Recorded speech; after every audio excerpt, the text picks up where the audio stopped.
Constituição de 1967 teve início com um golpe em 1964, quando os conservadores derrubaram João Goulart, apoiados por Estados Unidos na Operação Brother Sam. A formalização do golpe se deu pelos atos institucionais, que garantiram o autoritarismo através dos princípios democráticos. Em 7 de fevereiro de 1966, foi editado o Ato Institucional de número 4, que convocava o Congresso Nacional para se reunir de 12 de dezembro de 1966 até 24 de janeiro de 1967, que discutia, votava e promulgava o projeto de Constituição feito pelo presidente. Foi especificado no ato o funcionamento da Assembleia Constituinte para a elaboração de uma nova Constituição governada pelo regime militar. Os prazos foram respeitados. Em 24 de janeiro de 1967, foi promulgada a Constituição, que entrou em vigor em 15 de março de 1967. A principal característica dessa nova Constituição é a concentração de poderes, tanto na centralização do Pacto Federativo como na hipertrofia do Executivo. Manteve-se o federalismo bidimensional, mesmo com que reduzida descentralização política. A Constituição declarou à União a possibilidade de legislar supletivamente sobre determinados temas inseridos na competência federal. A autonomia dos municípios foi atenuada e a escolha dos prefeitos das capitais foi transferida aos governadores de cada estado.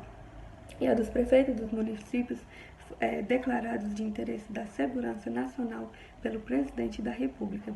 O federalismo foi enfraquecido também pela repartição das competências e das receitas tributárias.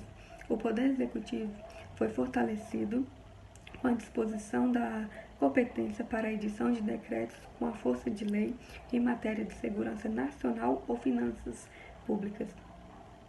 Portanto, o poder executivo foi ampliado em relação ao processo legislativo, em comparação com o Congresso Nacional.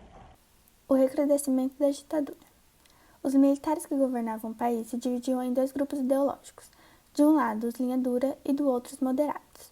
Costa e Silva fazia parte dos linha dura, portanto, não aprovava a Constituição de 1967, pois, apesar de ser distante dos preceitos da democracia, limitava seu poder. Sendo assim, durante seu governo houve um endurecimento do regime.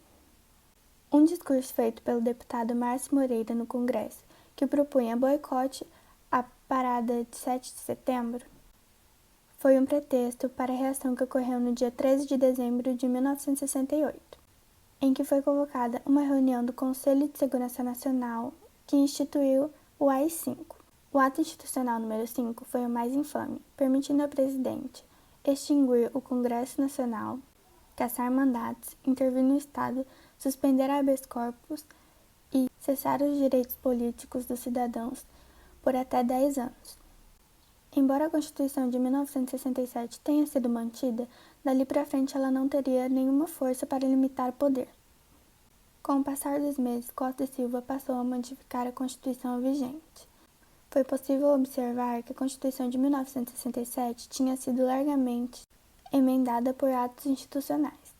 No ano de 1969, essas emendas foram incorporadas e editou-se uma nova Constituição.